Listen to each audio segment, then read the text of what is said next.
예배할 수 있는 예배자로 세워주셔서 감사를 드립니다.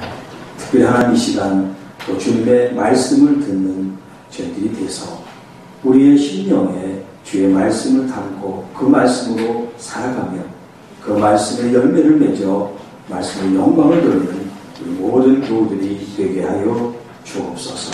부활하신 주님을 이 초대교회 제자들이 예수님을 만나마다 오늘 그 영으로 말씀으로 부활하신 주님을 만나게 하여 주시옵소서. 우리 주 예수님의 이름으로 기도하옵나이다. 아멘. 예수님이 십자가에 지시고 이제 3일 만에 부활하신 것을 처음 경험했던 사람은 우리 지난 시간에 말씀하셨습니다만 막달라 마리아였습니다. 예수님을 따라다니는 수많은 사람들이 있습니다. 12명의 제자들도 가족들도 있고 또 죽었다가 살아난 사람들도 있었습니다. 그런데 그들이 아니었어요. 제자들도 아니었습니다. 7 귀신이 들어왔다가 주님으로부터 치유받은 막달라 마리아가 예수님의 부활을 경험하게 되었고 그 부활의 첫 증인이 되었습니다. 그 부활을 경험한 이 막달라 마리아로 이제 제자들에게 가서 이 소식을 전하라고 이제 부탁을 받고 제자들에게 가서 말을 하는데 그들이 믿지는 않습니다. 이 막달라 마리아는 분명히 자기가 부활하신 주님을 만나서 전하는데 그 듣는 사람들은 아무도 믿지는 않습니다. 바로 이게 바로 세상이에요. 한번 답사 세상은 믿지 않는다. 그러니까 세상을 향해서 잘 믿어라 얘기하는 게 참 어려운 일이죠. 세상 사람들은 믿지 않게 돼 있어요. 그들이 어떻게 믿습니까? 우리도 주님을 알기 전에는 많이 전도를 받고 얘기를 들어도 마음이 와닿지 않았잖아요. 예수님을 따라다니긴 따라하지만 아직 완전치가 못한 거예요. 그런데 막달라 마리아를 만난 시간은 언제냐면 안식 후 첫날, 우리가 말하는 주님의 날, 세상 사람들 말하는 일요일, 썬데이 그 이른 아침에 주님을 만났거든요. 오늘 이 19절의 본문은 언제냐면 바로 그날 저녁이에요. 그날 저녁. 이른 아침에는 막달라 마리아를 부활하신 예수님이 만나주셨는데 이제 이 저녁 시간에는 예수님이 친히 제자들에게 나타나셨어요. 그런데 제자들이 지금 어떻게 하고 있느냐면 오늘 본문에 보면 제자들이 유대인들을 두려워하여 모인 곳에 문들을 닫았더라. 아마 출입구가 하나가 아니었나 봐요. 문들이니까 집안에 있는 모든 문들을 다 막아버리고 그 안에 숨죽이듯이 조용히 모여 있었던 거예요. 왜 유대인들 두려워했습니까? 그 유대인들이 바로 예수님을 십자가에 못 박으라고 해서 결국 예수님을 십자가에 촬영했던 사람들이에요. 이제 그 불똥이 제자들에게 튈 수 있습니다. 그러니까 이 제자들이 겁을 먹고 숨어서 문을 닫고 사람이 없는 거죠. 지금 그러고 두려움 속에 있었던 거예요. 자, 그런데 여기 보면 안 나오지만 이제 유추를 해볼 수 있는데 막달라 마리아가 이제 베드로나 요한에게 또 소식을 전해서 그들이 무덤에 가보고 무덤에 가봤더니 문이 열려져 있고 예수님이 돌아가실 때 그 수의처럼 입었던 세마포는 그대로 있고 또 예수님의 이 머리를 쓴 수건은 그 옆에 잘 되어있는 걸 봤잖아요. 부활하신 주님을 경험하진 않았지만 그 현장을 가서 봤잖아요. 그리고 지금 돌아와서 제자들과 함께 지금 모여있는 그 장면이에요. 뭐 이런 날 저런 날 많이 했겠죠. 그런데 부활하신 주님이 자기들 앞에 나타나서 만나리라는 그 생각은 아마 차마 못했을 거예요. 그런 두려움 속에 있는 제자들 한가운데 예수님이 갑자기 나타나신 거예요. 보통 여러분 우리가 문이 닫혀있는데 그 안에 들어가기 위해서 어떻게 합니까? 뭐 노크를 하든지 문을 열고 들어갈 거 아닙니까? 그런데 오늘 본문에 보면 문을 열고 들어간 게 아니에요. 문은 그대로 굳게 닫혀있지만 그 안에 두려움 속에 있는 제자들 가운데 예수님이 서 계신 거예요. 그리고 말씀하십니다. 너희들에게 평안이 있을지어다. 히브리 말로 샬롬, 샬롬, 샬롬. 하나님의 이 샬롬, 평강이 여러분에게 있길 바랍니다. 네. 여러분, 이것이 이스라엘 사람들의 일상 속에서의 인사예요. 우리는 과거에 먹을 게 없을 때 식사 드셨습니까? 진지 드셨습니까? 밥 먹었냐? 이게 인사였잖아요. 하도 굶으니까. 근데 요즘은 이제 식사했냐고 진지 드셨냐 이런 인사는 안 하죠. 이제 그런 가난을 우리가 이제 벗게 됐잖아요. 그래서 이제 평안하십니까? 아니면 뭐 안녕하세요 이런 인사를 하죠. 그런데 히브리 사람들은 지금도 샬롬, 샬롬 인사합니다. 하나님의 평화, 하나님의 평강, 하나님의 평화가 당신에게 있습니까? 있기를 바랍니다. 라는 인사를 하는 거예요. 자, 예수님께서 인사하신 것은 그들의 일상 속에서 하신 샬롬이지만 예수님의 이 샬롬은 또 다른 의미가 있는 것이죠. 왜냐하면 예수님은 제자들과 함께 공생애 동안 육신적으로 함께 있으면서 동고동락을 하셨어요. 먹고 마셨습니다. 함께 모든 일을 의논하고 생활을 하시고 사역을 하고 가르치셨잖아요. 그런데 그분이 돌아가셨습니다. 나와 같이 있던 그 주님이 이제 이별하신 거예요. 그들의 삶 속에서는 더 이상 만날 수 없다라고 생각을 했을 겁니다. 그들에게는 평안이 깨어졌어요. 그들에게는 샬롬이 이제 없어진 거예요. 그런 두려움 속에 주님이 더 이상 자기들과 함께 계시지 않은 이 샬롬에 파괴된 이 두려움과 이 안타까운 현실 속에 주님은 샬롬하고 나가지. 단순히 이것은 인사가 아니라 예수님 자신이 그 제자들에게 샬롬이 되시고, 봐라, 내가 너희들에게 얘기하지 않았느냐? 내가 장로들과 지도자들에게 고난을 받고 죽으면 다시 3일 만에 살아나리라고 이야기하지 않았느냐? 할렐루야. 여러분, 예수님께서 지금 제자들에게 하신 이 샬롬은 그냥 유대인들이 하는 인사, 아침에 만나고 점심에 만나고 또 만나면 하는 그런 샬롬 인사가 아니에요. 이것은 예수님 자신이 구원의 샬롬, 이 땅의 모든 죄를 지고 있는 모든 사람들을 향한 주님의 샬롬이라고 말씀하고 있는 것입니다. 여러분, 이 세상에 어떤 두려움, 어떤 공포, 어떤 무서움, 여러분에게는 무엇이 어떤 두려움이고 무서움입니까? 그래서 이제 학문적으로 포비아라고 하는 말을 붙여요. 포비아라는 것은 공포라는 말이에요. 포비아. 그래서 이제 만약에 곤충이라든가 뭐 뱀이라든가 뭐 거기 이제 자기가 뭐 두렵다 생각하는 걸 붙이면 그게 이제 공포증이 되는 거예요. 뭐 고소공포증도 되고 뭐 그런 말 많이 들어보셨죠. 사람들마다 연약함이 있어요. 다른 사람은 두려워하지 않는데 어떤 사람은 어떤 환경에 대해서 굉장히 두려워하는 마음을 갖게 돼 있어요. 너는 왜 그걸 두려워하냐? 나는 아무렇지도 않은데 그렇게 얘기를 하면 안 돼요. 그 사람은 어릴 때 어떤 사건과 환경을 통해서 두려움을 갖게 되고 그게 치유가 되지 않다 보니까 그런 두려움 속에 계속 노출되는 거죠. 오늘 이 땅에 어떤 두려움이 우리에게 찾아오더라도 샬롬으로 다가오신 예수님을 만나시기를 축복합니다. 아니, 그분을 이미 우리가 만났습니다. 그분이 이미 내 안에 계셔서 부활의 주로 역사하시는 줄로 믿습니다. 여러분, 주님이 내 안에서 샬롬과 평강으로 역사하시는 주님이 계신 한 여러분의 마음은 요동할 필요도, 두려워할 필요도, 걱정할 필요도, 근심할 필요도 없는 줄로 믿습니다. 우리 주님이 여러분에서 부활의 주로서 지금 제자들이 한가운데 오셔서 샬롬 하고 외치시는 그 외침, 여러분 안에 마치 우리가 돌을 던질 때 그 동심원이 이렇게 퍼져나가는 것처럼 주님의 샬롬 하고 하는 이 말씀이, 이 음성이 여러분의 모든 두려움을 내어쫓고 여러분의 근심 걱정을 내어쫓고 여러분의 모든 상심을 다 거둘 수 있는 능력의 말씀이 되시기를 축복합니다. 우리 나라를 위하면 지금도 휴전 중이잖아요.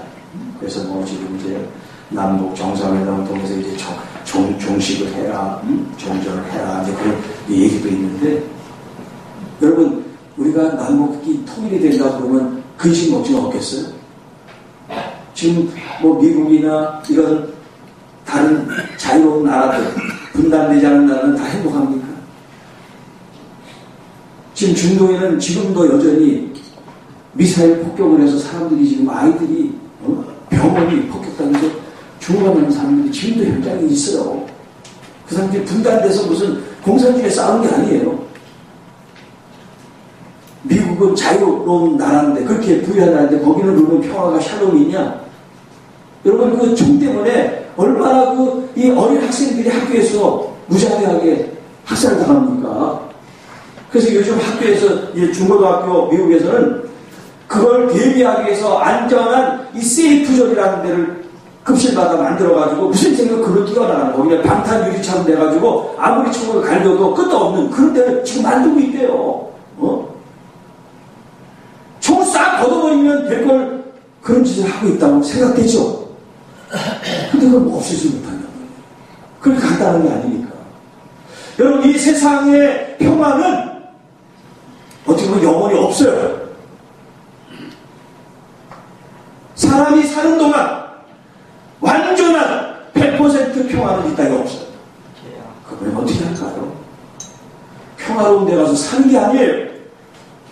평화가 없고 두려움이 있고 걱정, 근심이 있지만 샬롬이신 예수님 안에 여러분이 있으면 어떤 환경이든 우리는 세이프존이 되는 거예요.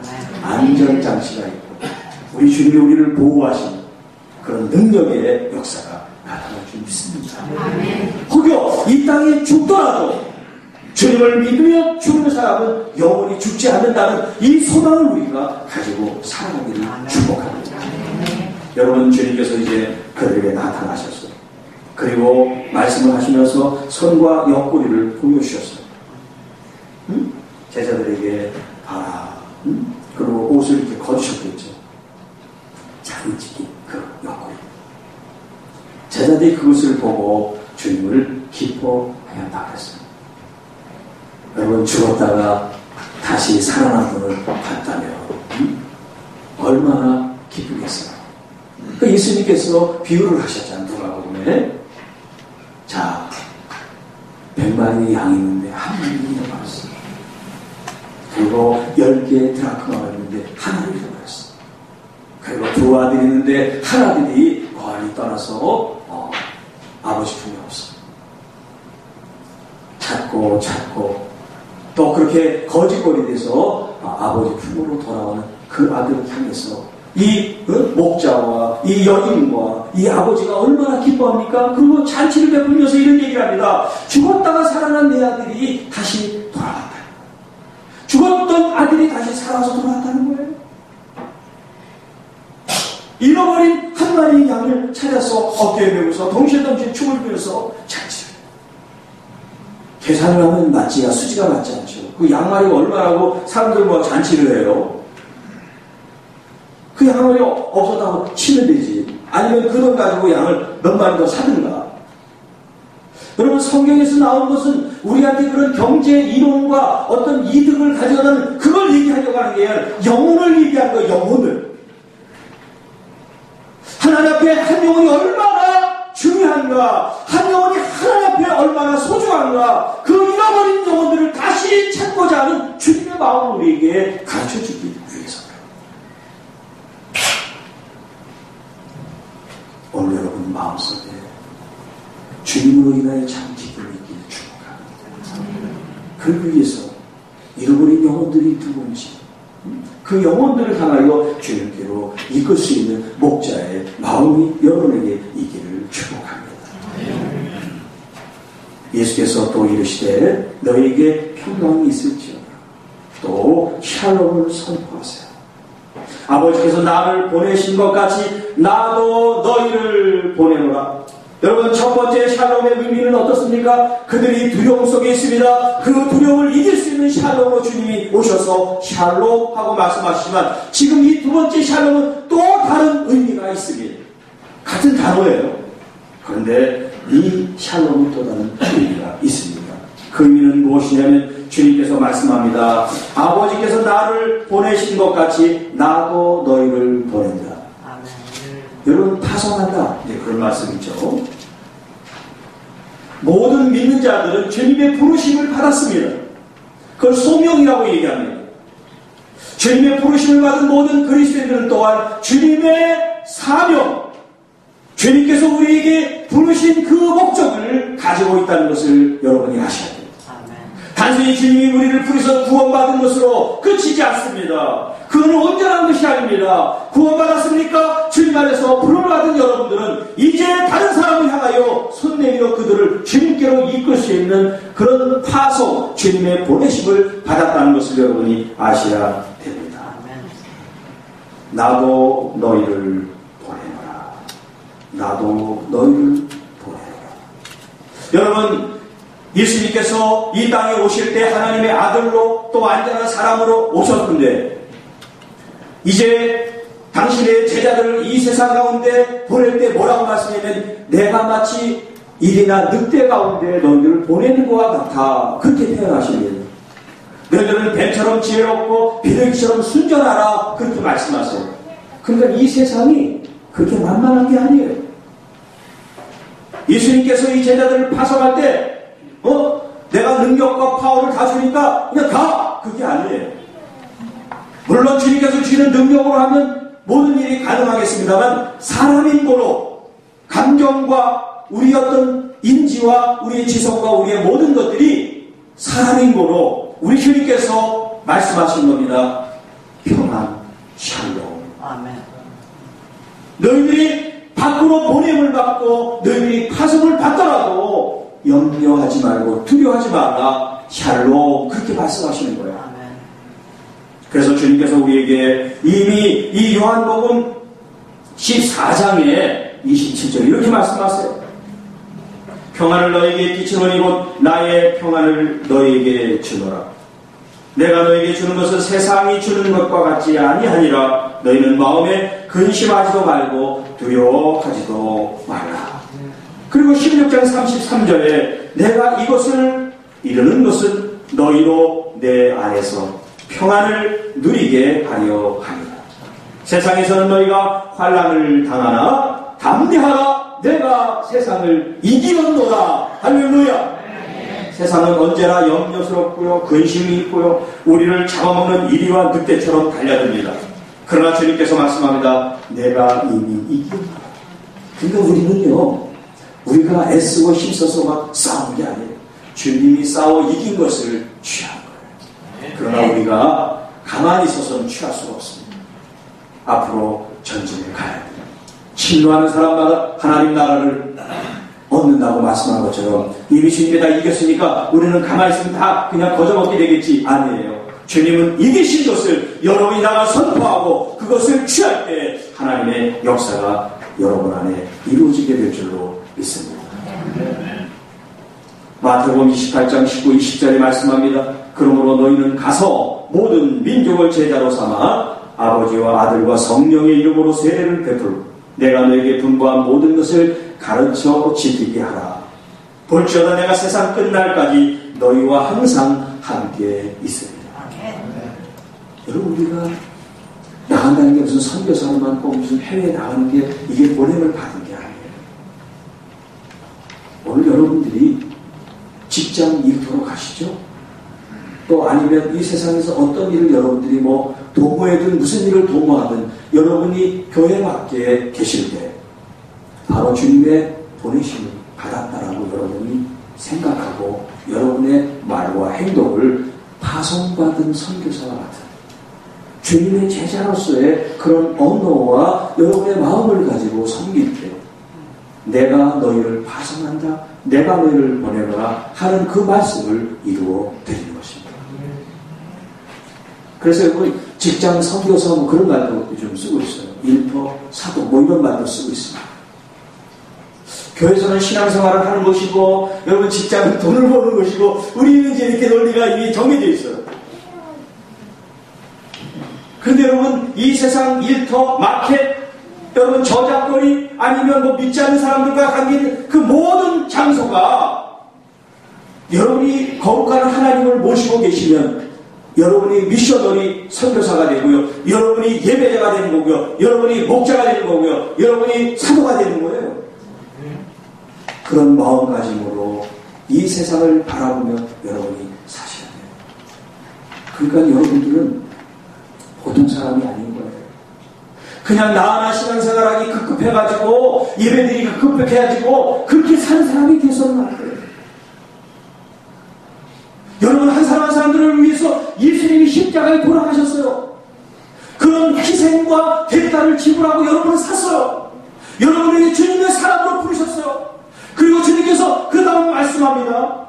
숨을 내쉬며 이르시되 성령을 받아라. 성령을 받아라. 왜 두려워하지 않습니까? 왜 두려울 필요가 없습니까? 이 세상이 아무리 악하고 이 세상이 아무리 힘들어도요, 하나님의 영 성령을 우리에게 보내셨어요. 아멘. 그래서 예수님께서 이 땅이 아닌 하나님 나라 가는 것이 너희들에게 유익이다, 그런 말씀하시고, 예수님이 육신으로 계실 때는요, 육신의 한계를 받으셨어요. 제한을 받으셨잖아요. 예수님이 가버나움에 계셨는데 예루살렘에서 또 역사하실 수가 없는 거예요. 예수님이 베니게에 계셨는데 저기 다른 지역에서 누구를 고치실 수가 없는, 왜? 몸의 지배를 받았으니까. 그런데 예수님이 이제 돌아가시고 부활하시고 승천하신 이후에 보혜사 성령님이 이 땅에 오셨을 때, 여러분 여기서 치유가 일어나도 저기 부산이나 저 중국이나 저 아프리카에서도 하나님의 똑같은 역사를 일어나요. 할렐루야. 여러분 놀랍지 않습니까? 그래서 예수님께서 돌아가는 것이 우리들에게 유익이고 성령을 받아라. 그래서 그들이 그 예루살렘을 떠나지 않고 전심으로 기도했더니 그들이 한날에 120명이나 모여있는 그 마가의 다락방에 성령이 부어 주셨습니다. 아멘. 그래서 그들이 난곳 방언으로, 방언도 이제 두 가지인데, 우리가 이제 사투리 이런 걸 많이 쓰잖아요? 그런 것처럼 우리나라는 단일 민족이니까 이 사투리도 뭐 거의 알아들을 수 있지만은 다민족이 사는 여러 종족들이 뭉쳐있는 나라는 방언이 서로 다른 언어가 돼가지고 못 알아듣는 거예요.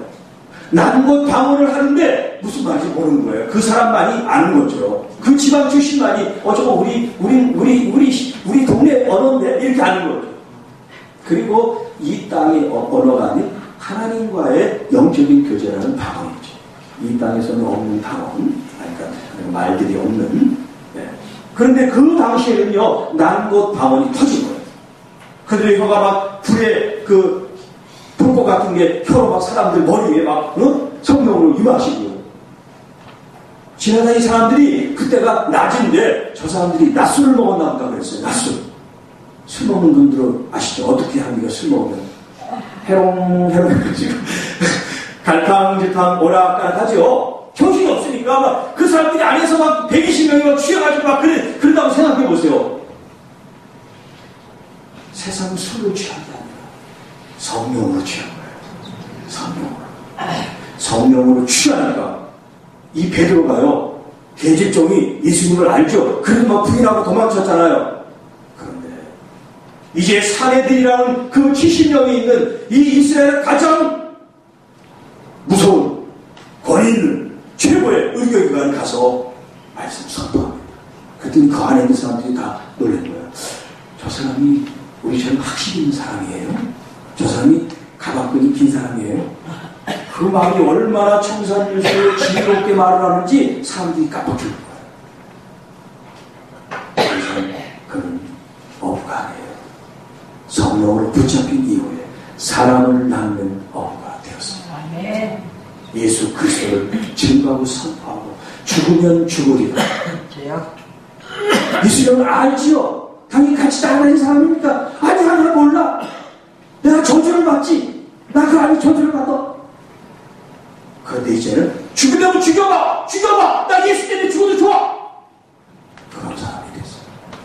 그래서 예수님은 십자가를 바르게 집어줬다면 나는 거꾸로 줘야 됩니다 하고, 이 베드로는 예수님의 십자가처럼 거꾸로 십자가를 지고 그가 순교를 했습니다. 여러분, 믿음은 장난이 아니에요. 실제입니다. 여러분 삶 속에서 실제를 경험하기를 축복합니다. 그러나 두려워하지 마세요. 염려하지 마세요. 여러분에게 보혜사 성령님을 보내셨습니다. 그 성령님을 의지하고 여러분 믿음으로 나아가시기를 바랍니다. 그래서 23절에 우리에게 권위를 주셨습니다. 어떤 권위를 주냐면 너희가 누구의 죄든지 사하면 사하여질 것이고 누구의 죄든지 그대로 두면 그대로 있으리라 하십니다. 그래서 여러분 이것이 조금 이제 잘못 왜곡돼가지고 우리가 아는 이 로만 캐톨릭 있죠. 캐톨릭에서 고해성사라는 것을 만들었어요. 고해성사는 뭐냐면 모든 신도들은 1년에 몇 차례 이 신부나 사제 앞에 가서 죄를 고백해야 돼요. 그래서 여러분 뭐 영화나 이런 거 보면 아시지만 서로 얼굴을 대면해서 고백하는 게 아니에요. 얼굴을 보고 얘기하면 이게 잘 안 나오니까 서로 얼굴을 보지 않게. 그래서 이렇게 이제 방을 만들어서 반을 나눠요. 그래서 소리만 들을 수 있도록 하고 양쪽에 이제 신부가 앉고 이제 죄를 고백하는 사람이 앉게 돼 있어요. 그래서 신부는 이제 귀를 거기다 이렇게 기울이고 이제 죄를 고백하는 사람이 거기다가 이제 속삭이는 거예요. 신부님, 제가 이런 죄를 졌습니다. 이런 잘못을 행했습니다. 그렇게 이제 고백하는 거예요. 그리고 신부가 그걸 듣고 이제 거기에 대해서 이제 코멘트를 하는 거예요. 아니면 어떤 일을 종사하게 하고 봉사하게 해서 그 죄를 사면하는 그런 이제 얘기를 해줘요. 이 캐톨릭에서는 그게 굉장한 소속감을 줘요. 그리고 이 신부에 대해서 절대 굴복하게 만드는 그런 힘이 있어요. 왜냐면 신부가 다 뭐 누가 누군지는 모른다고 그러지만 자기 교인들이 와서 하는데 그걸 모르겠어요. 뭐 몇천 년 몇만이나 해서 하는 것도 아니고 안 보지만 누군지를 알 거란 말이에요. 그러면 여러분 자기 치부나 그런 수치를 드러낸 사람이 그 신부님 앞에서 막 뻔뻔스럽게 막 이렇게 다닐 수 있겠어요? 항상 조안이죠. 저 사람은 내 비밀을 아는 사람이라고. 그래서 이 로만 캐톨릭의 이 평신도들이 고개를 들지 못하는 거예요. 고개를 들지 못하면 반영을 못한다는 거지. 그런데 과연 이게 성경적인가? 아닌 거예요. 지금 여기 있는 이 말씀이 이 고해성사를 지금 하고 있는 그 근거로 삼는 건데 지금 너희가가 신부와 사제에게만 국한되어 있는 그런 말씀이라는 거죠. 그분들은 그렇게 해석을 해요. 이 너희라고 하는 것은 제자들에게 말했지 그 제자들이 사도의 전통을 이어서 사도적 개성을 입은 사람들은 지금 교황의 이 성품을 맡은 사람은 신부야. 이렇게 이제 논리를 적용하는 거예요. 마태복음 16장 16절에 있는 말씀도 베드로 반석 위에 내 교회를 세우겠다. 그렇게 이제 말씀을 하시면서도 너희들이 이 세상에서 묶으면 묶일 것이고 풀면 풀리리라. 그런 말씀을 하세요. 그 말씀도 이 로만 캐톨릭은 이제 베드로 너 반석 위에 교회를 세운다라고 얘기했기 때문에 베드로가 1대 교황이에요. 그래서 거기서 교황 제도가 나온 거예요. 근데 여러분 교황이라고 하는 이제 그 말이 사실은 이제 그 로만 캐톨릭은 파파라 그래요. 파파. 이제 큰 대문자 P, 파파. 이렇게 이제 하는데 우리는 이걸 이제 어디서부터 교황이라고 됐는지 모르지만 이 단어가 교황으로 바뀌었어요. 교황이라는 건 뭐냐? 가르칠 교회 황제라는 뜻이에요. 가르치는 황제. 황제, 왕. 이 단어 자체가 비성경적. 어떤 종교 지도자도 왕을 안 해요.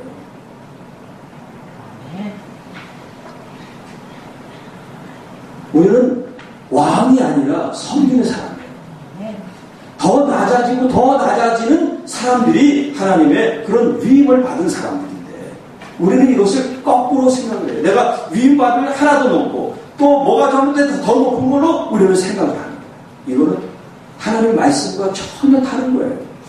우리는 비성경적으로 지금 신앙생활을 한다면 우리는 이것을 개혁해야 돼요. 개혁해야 돼요. 여러분에게 그런 의식이 있기를 바랍니다. 목사는 목사로서 존경을 받고 장로님은 장로는 존경을 받고 권사님은 권사님으로 또 설사에서 존경하고 예우를 하지만 그게 권위가 돼서는 안 돼요. 그게 독종이 돼서는 안 돼요. 하나님의 말씀 앞에 여러분들이 서로 공동체로서 그리스도의 이 몸의 한 지체예요. 우리가 다 지체. 내가 낮고 너는 낮은 게 아니에요. 우리 모두가 다 평등한 거예요. 그리스도의 보혈로 우리는 한 가족이 됐어요. 그래서 가족인 우리들이 내가 다른 사람들을 용서하고 또 다른 사람은 다른 사람을 용서하고 그렇게 서로 용서를 함으로써 주님이 주신 이 공동체가 평화, 샬롬, 하나님의 나라를 이루라고 해요. 그러니까 여기 내가 누구 죄를 사하면 용서가 되는데 누구 죄를 그대로 두면 용서가 안 되는구나. 나한테 그런 권위가 있으니까 내가 너 용서해 주나 보자. 그런 말이 아니에요. 우리가 혹여 다른 사람을 용서해 주지 않을 그런 마음이 든다 할지라도 예수님의 마음은 뭐냐면 베드로가 주님께 말씀드리잖아요. 7번은 완전수인데 7번 그렇게 용서를 하는 걸로 족하지 않습니까? 그렇게 물을 때 예수님께서 70번씩 7번이라도 용서를 해라. 여러분 이게 복음이에요. 이 말은 우리가 믿는 예수님이에요. 내 안에 누가 계세요? 예수님이 계셔야죠. 내 안에 예수님이 계셔야죠. 나는 조금 사이가 안 좋아. 내가 조금 싫어하는 사람이야. 내가 조금 언짢아. 여러분 그거를 우리가 다리에 두고 평생 보지 않는다. 그건 그리스도인이 아니에요. 나는 예수 안 믿어. 그거와 똑같은 거예요. 여러분 마음에 병이 있다면 어느 시간 허물어버리세요. 왜냐하면 주님이 용서해주기 위해서 누구든지 용서해주라는 거예요. 용서해주라는 거예요. 네. 그게 바로 내가 너를 파송하는 이유라고 말씀하세요. 오늘 여러분을 나쁘게 말하고 원수 같은 사람이 있어도 여러분은 그들을 향해서 용서를 선포하시길 바랍니다. 용서 받지 않는 건 하나님께서 하실 문제예요. 그걸 우리가 상관할 필요 없어. 그러나 여러분은 용서하시고 화해하시고 주님이 나를 위해 십자가 지신 이 아름다운 이 복음을 여러분이 열어놓고 증거하는 아름다운 사람들이 되시기를 축복합니다. 자, 여기 12제자 중에 한 사람, 이제 가룟 유다는 없으니까 사실은 11명 중이죠. 그 중에 디두모라고 하는 도마가 있었습니다. 예수님께서 이렇게 그 안식구 첫날 주의 날에 저녁 시간에 예수님이 제자들 가운데 오셔서 이런 대화를 지금 나누고 계셨어요. 그런데 그 중에 도마는 그 자리에 없었어요. 자, 다른 제자들이 부활하신 예수님을 만나서 이 도마에게 얘기합니다. 도마야, 예수님이 살아나셨어. 우리가 그분의 손을 보고 옆구리를 봤는데 진짜야, 진짜야. 그런데 도마가 뭐라 그런지 아십니까? 그래? 주님이 살아나셨어? 나 믿어. 응? 형님이 말하면 믿어. 동생이 말하면 믿어. 이렇게 된 게 아니야. 니네들이 아무리 얘기해도 내가 직접 내 눈으로 보고 내 손으로 확인하기 전에 난 못 믿어. 이렇게 됐어요. 여러분, 참 믿기가 어려운 세상이에요. 왜냐면 사람들이 진실하지 않기 때문에, 거짓말을 너무나 밥 먹다 하기 때문에 사람들이 진실을 잘 믿지 않아요. 만약에 목사님이 거짓말을 하는 목사다. 그러면 여러분 사람들이 어떻게 했어요? 속으로 얘기를 해도 거짓말일 거야, 거짓말일 거야. 그렇게 생각하겠죠. 어떤 성도님이 있어요. 그분이 얘기를 하면 정말 진실이야, 진실이야. 그런 게 아니라 전부 다 거짓이야, 거짓이야. 만약에 그런다면 우리의 삶이 뭐냐면 진실하지 못합니다.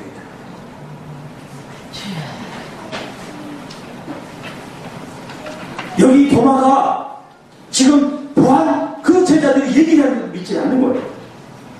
그리고 8일이 지났습니다. 제자들이 다 한 집에 똑같이 이제 문을 닫고 있었어요. 그때도 여전히 두려움 속에 있었습니다.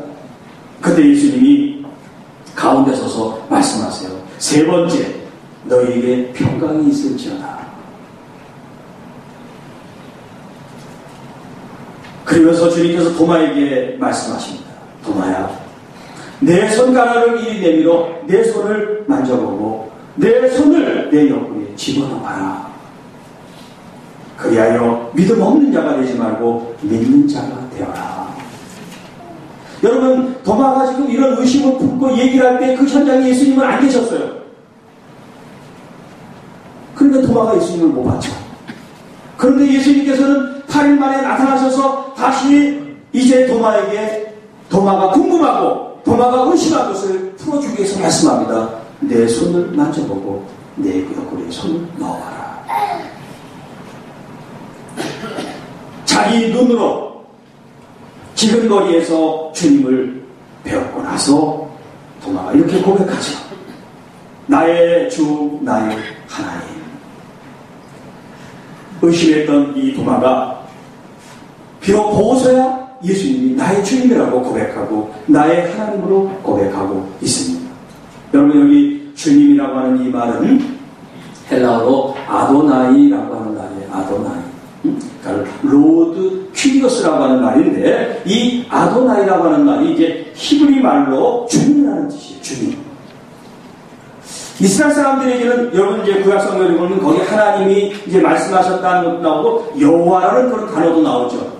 그 여호와가 이스라엘 사람들에게는 신성, 거룩한 네 문자, 네 글자예요. 자음 네 글자가 이제 이 여호와 야훼라고 하는 이 하나님의 이름이래요.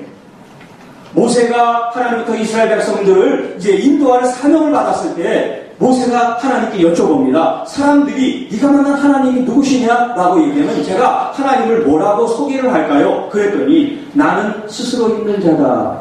I am that I am. 영어로 얘기하는데 사실 나는 나다. 이런 말이에요. 나는 나다. 그런데 이 야훼라고 하는 이 여호와라고 하는 이 단어를 이스라엘 사람들은 하나님의 이름을 망령되이 일으키지 말아라. 하나님의 이름을 함부로 부를 수가 없기 때문에 야훼라고 쓰고도 야훼라고 읽지를 못하는 거예요. 아도나이 그렇게 불렀어요. 주님이라고 부른 거예요. 그러니까 여호와라고 쓰고 부르기를 주님 이렇게 부른 거예요.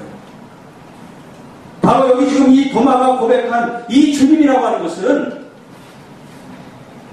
하나님께서 이 세상을 창조하시고 430년 동안 애굽에서 고난당했던 이 애굽에서부터 이스라엘 백성들을 구원하신 그 여호와를 지금 부르는 거예요. 그 주님이 우리에게 말씀하셨는데 바로 주님께서 한 사람이 이 땅에서 하나님 미랄이 돼서 죽으면 많은 열매를 맺는다는 것을 비로소 깨닫게 된 것입니다. 그분이 바로 나의 하나님이십니다. 이제 내가 주님을 보지 않고도 믿을 수 있게 되었습니다. 라고 얘기를 하는 겁니다. 그때 주님께서 도마에게 말합니다. 너는 나를 본고로 믿느냐? 보지 못하고 믿는 자들은 복되도다. 보지 않고 믿는 사람. 여러분, 예수님 부활하신 거 보고 믿는 사람 손 들어보세요. 아무도 없으시죠? 여러분은 복됩니다. 여러분, 우리는 보지 않았지만 믿습니다. 그러나 이 세상 사람들은 믿기가 어려워. 예수님이 십자가에 돌아가신 것도 안 믿고 부활하신 걸 안 믿습니다. 그런데 여러분들은 참 이상해요. 이게 이렇게 된다면 어떻게 안 믿죠? 어떻게 믿어요, 여러분? 우리는 믿어집니다. 우리는 믿어집니다. 안 믿어지는 게 아니라 믿어져요. 왜 믿어질까요? 내 안에 성령님이 우리라는 믿음을 일으키시기 때문에. 그러니까 성령이 역사하지 않는 사람들은 이 성으로 판단할 때 도저히 믿을 수가 없는 걸 우리는 마치 사람들이 이렇게 된 것처럼 여겼지 모르지만 그래도 우리는 믿어져요. 네. 우리는 주님의 그 손을 만지지 않아도 주님이 나를 위해 십자가 지실 때 못 박힌 것을 내가 보았습니다. 또 그 발에도 못 자고 있는 걸 내가 보았습니다. 또 옆구리에도 착적 있는 것을 보았습니다. 그 머리에 가시가 있는 것을 내가 보았습니다. 네. 그래서 내가 죄송하고 그 십자가에 달리신 주님 때문에 내가 구원받은 것을 내가 눈물로 고백하며 감사할 수 있습니다. 여러분, 그것이 바로 믿음이에요. 오늘 이 믿음이 여러분이 있음을 감사하십니다. 이 믿음을 증거하는 여러분이 되시기를 축복합니다. 예수님께서 수많은 표적과 이사와 능력을 나타내셨지만 이제 성경에 기록된 것은 그 중에 작은 부분들을 기록하는 것이에요. 이렇게 기록한 목적은 뭐냐면 예수 그리스도, 나사렛 예수께서 하나님의 아들 메시아 그리스도라고 하는 것을 우리로 하여금 믿게 하려 합니다. 믿을 뿐만 아니라 너희는 그 이름 예수 그리스도 그 이름을 힘입어 생명 영원한 생명 영생을 얻게 하려 합니다.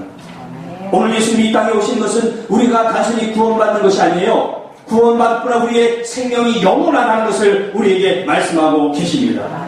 이것을 믿는 여러분들은 죽어도 살겠고 살아서 믿는 자는 영원히 죽지 아니하리라. 이것이 바로 부활절에 주시는 그 주님의 메시지입니다. 기도하겠습니다. 주 하나님 아버지 감사합니다. 부활 이후 첫 번째 주일 우리 주님께서 제자들에게 부활하신 몸으로 나타나셔서 샬롬 평강을 말씀하시고